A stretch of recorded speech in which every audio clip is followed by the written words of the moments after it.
We tend to think of history, especially, the history of kings and huge realms, as this grand sweeping narrative driven by destiny. Oh, yeah, absolutely. The whole the king was born to rule idea. Right, exactly. Or, the empire fell because of deep moral corruption.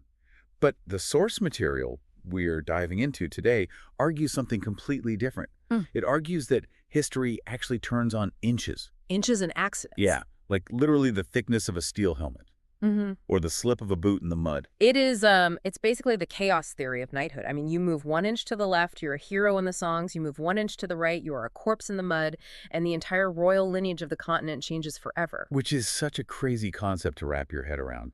And today we are doing a deep dive into one of the most pivotal moments in Westerosi lore where this happens, the Trial of Seven. A phenomenal sequence. It really is. We've got a stack of analysis here that breaks down this specific sequence from the Dunk and Egg stories. And look, on the surface, if you're just reading casually, this is a cool fight scene. It's 7 guys against 7 guys. Classic fantasy stuff. Right. But the sources we're looking at today argue it is actually a total deconstruction of the entire fantasy genre. So for you listening, we're going to unpack the brutal mechanics of the combat, a deeply traumatic flashback that actually explains who our hero really is, and the devastating political aftermath that quite literally reshapes their world. And what really stands out to me in this research, just right off the bat, is that it's not just about who swings the sword harder. It is about the collision between the romantic ideal of knighthood, the songs, the honor, the ribbons. But shiny armor. Exactly. The collision between that and the muddy reality of trying to just survive while wearing 60 pounds of steel. So let's set the stage before we get into the physics of it, because the physics are fascinating. We have Sir Duncan the Call, Dunk, who is this massive, street-raised hedge knight. Huge guy. Not your typical polished lord. Not at all. And he has been accused of attacking a prince, Aerion Brightflame. And to prove his innocence, he has to fight. But he doesn't just fight a one-on-one duel. He demands a trial of 7. Which is this ancient, almost mythical form of justice in this world. 7 champions on one side, 7 on the other. It is supposed to represent the 7 gods of the faith. That's supposed to be high pageantry. Right. High pageantry, extremely formal, lots of rules. But the source material points out that the second the trumpets blow, all that pageantry just evaporates instantly. It's gone. It devolves immediately. And this is where the analysis gets really technical and interesting for me, because it compares the combat in this sequence to the video game Kingdom Come Deliverance. I love that comparison. It's so accurate. I was reading that part of the notes and just nodding my head, because if you have ever played that game, you know it is frustratingly realistic. Oh, it's brutal. You do not feel like a superhero. You feel heavy. Exactly. And the source uses that comparison to explain the stamina management of the fight. Because in most movies or standard fantasy books, knights swing swords like they are made of balsa wood for 20 minutes straight without taking a breath. Which makes no sense. None. But here, the analysis really emphasizes the sheer metabolic cost of fighting in plate armor. You are encased in steel, you can barely breathe. A tin can effect. Right, the tin can effect. And in Kingdom Come, if you lower your visor, your vision instantly drops to this tiny, claustrophobic little slit. You can't see anything. You can't see who was flanking you. You can't even see the ground you're stepping on. And the source highlights that Dunk isn't just fighting Prince Aerion here. He is fighting the armor itself. He's fighting the lack of oxygen. Yes. It's described as a sensory deprivation tank filled with violence. Which is a terrifying image. Yeah. And that disorientation is absolutely key to the scene, right? Because Dunk is not a tournament knight.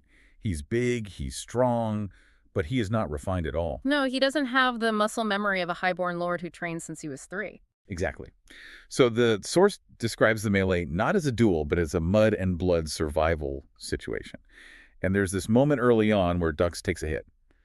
And it's not a clean cut from a sword. It's blunt force. It's a mace or a shield rim just slamming right into his closed helmet. And this is where the physics of medieval combat really come into play in the analysis, because the text points out that you don't need to penetrate the armor to kill someone. You just need to rattle the brain inside the skull. Concussive force. Precisely. The helmet stops the blade, sure, but the kinetic energy has to go somewhere. It doesn't just disappear. It goes right into Dunk's head. Exactly. The lights go out, he drops. And this brings us to what I think is the most interesting structural choice in the entire narrative. Because in a normal story, The hero gets hit, he shakes it off, he grits his teeth, and he fights harder. But here, he just gets knocked out cold. Out cold. He is completely out of the fight. And while his body is lying there in the mud getting trampled, his mind goes somewhere else entirely. And this is the transition to the flashback sequence we mentioned. And I got to say, reading through the breakdown of this scene, It's heavy. it's so heavy. It is not a happy memory at all. No, it's a literal nightmare. The source argues that this dream state is his brain's way of processing the physical trauma of the blow by accessing a much deeper emotional trauma from his past. So we are transported away from the green fields of Ashford straight into the slums of Flea Bottom. The absolute worst part of King's Landing. Right. And we see a very young Dunk, a kid, but he is not alone. He's with his friend Rafe. And Rafe is his best friend. Maybe his only friend in the world at this point. Yeah, and the setting of this memory is crucial. They are scavenging a battlefield from the Blackfire Rebellion. Just picture that for a second if you're listening. Right. These are children walking among literal corpses, stealing boots and rings off dead men just to buy a loaf of bread. It establishes immediately that Dunk's origin isn't noble, it's desperate, it's pure survival. But they do have a plan, don't they? They have this, the source calls it an escape velocity idea. They do. They're saving coins to get to the free cities across the sea. It represents this very universal immigrant dream. The idea that if we just work hard enough, if we save enough of these stolen coppers, we can go somewhere where we aren't treated like rats. They just want out. Exactly. And then the gold cloak shows up. A member of the City Watch. And the source makes a really specific point to note that this guy isn't some grand supervillain. He's not an evil mastermind. He is just a corrupt, bullying street cop. He's just a guy with power who likes to use it. Right. And he catches them. And this is where the concept of learned helplessness comes into the analysis. Yeah, explain that concept in this context for us. Well, Rafe, his friend, tries to pickpocket the guard. Maybe it's a moment of defiance, or maybe it's just pure habit from living on the streets. But she gets caught, and the guard, without any hesitation, just slits her throat. Jesus. It's so brutal. It happens right there in the street, in broad daylight. And the source focuses entirely on Dunk's reaction to this, or rather, his lack of reaction. He freezes. He completely freezes. He watches his best friend die right in front of him, and he does absolutely nothing. He's paralyzed. Paralyzed by the power dynamic. Yeah. The gold cloak represents authority, steel, adult violence, and Dunk is just a street rat. He is nothing. And that paralysis, that inability to act, that is the trauma. It's not just the grief of losing Rafe, it is the intense guilt of his own inaction. Exactly. He stood by. But while Dunk is frozen there, someone else steps in.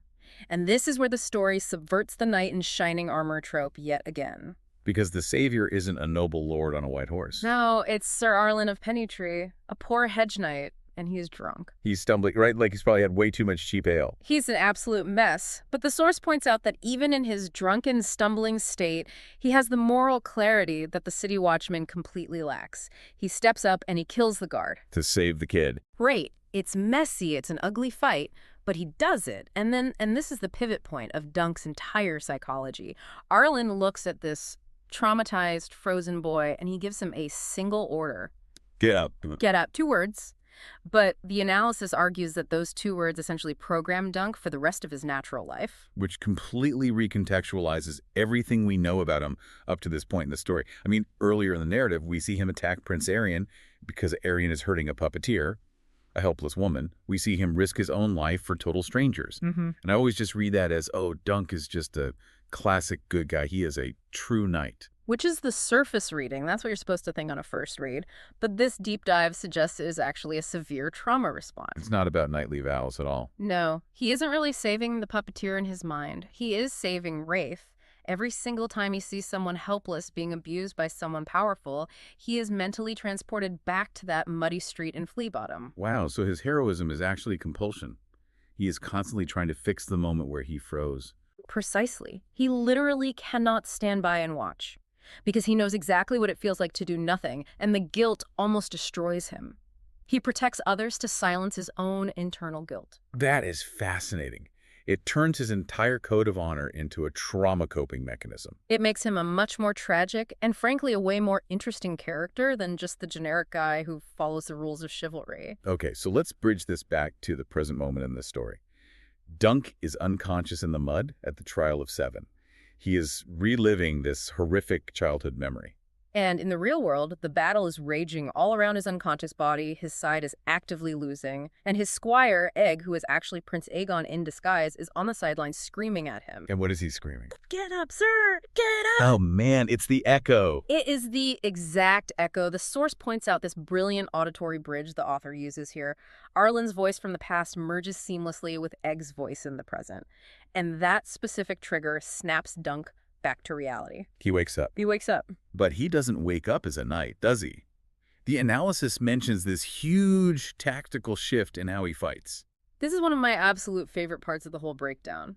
Up until this knockout, Dunk has been trying to fight like a proper knight, using swords, proper stances, formal technique. Which he's bad at. He's terrible at it. He's not trained for it. But when he wakes up from this flea-bottom memory, he stops playing by their highborn rules. He goes full Street Fighter. He realizes, wait, I am bigger than everyone here, and I actually know how to wrestle in the gutters. He tackles Aerion. He uses his sheer weight. He uses the mud. The source calls it weaponizing the environment. I love that phrase, weaponizing the environment. Right. He drags the prince down into the dirt where fancy sword technique doesn't matter at all. It gets ugly fast. Yeah. He's literally pummeling a member of the royal family with the rim of his shield, just punching him in the face over and over. It is absolutely brutal, but it works. He beats the arrogance out of Aerion until the prince finally yields. Dunk wins. Dunk wins. The crowd goes wild. The accusation against him is formally withdrawn right there on Ashford Meadow. And, if this were a Hollywood movie, the credits would roll right there. Freeze frame on Dunk's bloody but victorious face, high fives all around, everyone goes home happy. Right. Cue the triumphant music. But the source material we are analyzing is deeply interested in consequences. The fight is over, yes, but the cost hasn't been tallied yet. And this brings us to the aftermath, which is just devastating. Dunk is standing there, probably heavily concussed himself, the adrenaline is fading, and Prince Baelor Breakspear walks over to him. Now, for you listening who might need a quick refresher, Baelor is essentially the perfect man in this universe. He really is. He's the heir to the throne. He's noble. He's kind. He literally fought on Dunk's side in this trial just because it was the morally right thing to do. He is the realm's best hope for a stable future. Yeah. And he walks up to Dunk to congratulate him. And the dialogue is so poignant. He says, "The realm needs good men." It's this beautiful moment of validation for Dunk. It is. But the source notes that right as he's saying this, something is medically very wrong. The lucid interval. Exactly, the lucid interval. This is a very real, documented medical phenomenon associated with epidural hematomas, brain bleeds. Right, where a person takes a massive blow to the head, but they don't die immediately. Yeah, they might walk around, talk, have normal conversations, and seem completely lucid for minutes or even hours after the impact. But inside the closed skull, the blood is pooling and the pressure is building rapidly. So when Baelor is standing there talking to Dunk, giving him this great advice, he is already dead. He's a dead man walking. He just doesn't know it yet. It is so chilling. He starts to falter mid-sentence. He says his fingers feel numb. And then he asks Dunk to help him take his helmet off because it's been crushed in at the back. And Dunk, who is completely oblivious to the medical danger, just lifts the helmet off. And the moment that compression is released, Baelor collapses. The source described it horribly. It says the crown prince's skull essentially loses its structural integrity without the steel holding it together. He falls to the grass and he is gone. instantly. Instantly. It is such a gut punch for the reader. But the detail that the analysis really hammers home here, the thing that makes this a profound tragedy and not just a sad death, is who dealt the blow. Yes. Because it wasn't the bad guy. It wasn't Aerion or one of his cruel knights. No. The post-battle investigation reveals that the massive blow to the back of Baelor's head came from a mace. And the only person fighting with a mace on that field Was his own brother. was brother, who was fighting for the opposite side. But the tragedy is that Maekar wasn't trying to assassinate him. It was a melee. Absolute chaos. Armor limits your vision. It's loud. It's muddy. Back to that tin can effect. Right. The source emphasizes that Maekar was just swinging his weapon in the heat of battle. And he accidentally killed the king-to-be, his own beloved brother, while just trying to defend his stupid son's honor. The layers of guilt there are just unimaginable. You have Maekar, who is now a kinslayer by total accident. You have the realm, which has instantly lost its best possible leader, and you have Dunk. Dunk, who started this entire geopolitical crisis because he punched a prince in the face to save a street puppeteer. Because of his trauma. Yes, he survived. He won his trial. But the undeniable price of his survival was the life of Baylor Breakspear. It really circles back perfectly to that concept we talked about in the intro, the muddy reality. Baylor represented the ideal fantasy knight. He was the perfect prince, and he didn't die in some glorious duel of honor against a dark lord. No, he died because his brother swung a piece of metal too hard in a confused, muddy scrum. It just strips away all the glory of the setting. And the source argues that this specific moment is the death of the romantic fantasy in this timeline. From this day onward, things just get darker. The realm begins to spiral, and it's all because of that one accidental blow. Which is terrifying when you really think about the political vacuum it creates. I mean, if Baylor lives, we probably don't get the Mad King generations down the line. We don't get Robert's Rebellion. The entire history of this world shifts on that one mistake. And honestly, that is what makes this deep dive so compelling to me. It takes what is fundamentally just a cool action scene and reveals it as the pivot point for an entire fictional history. Yeah. It shows us that heroism, like Dunk's heroism, is often born of unresolved trauma, not just pure virtue. And it shows us that tragedy is very often just terrible random luck. It's randomness. It's just chaos. Whatever you want to call it, it's the mace that misses by an inch or the mace that connects. So just to recap the journey we've been on today for everyone listening, we started with the sheer physical nightmare of fighting in a tin can, the breathlessness, the brutal stamina management. We went deep into Dunk's psychology, learning that his true knight persona is actually just a shield against his own childhood trauma from the streets of Flea Bottom. And we saw how that specific trauma allowed him to hear the words "get up and win the fight" by finally embracing his street fighting roots. And finally, we saw how incredibly hollow that victory became the second the helmet came off Baylor Breakspear. It leaves you with a very, very complex feeling because you're thrilled for Dunk that he survived, but you are mourning for the entire world. Which brings us to the final thought I want to leave with you guys today. Because we've talked about trauma, we've talked about combat mechanics, and we've talked about these horrific accidents of physics. It raises a massive, almost philosophical question about agency. Exactly.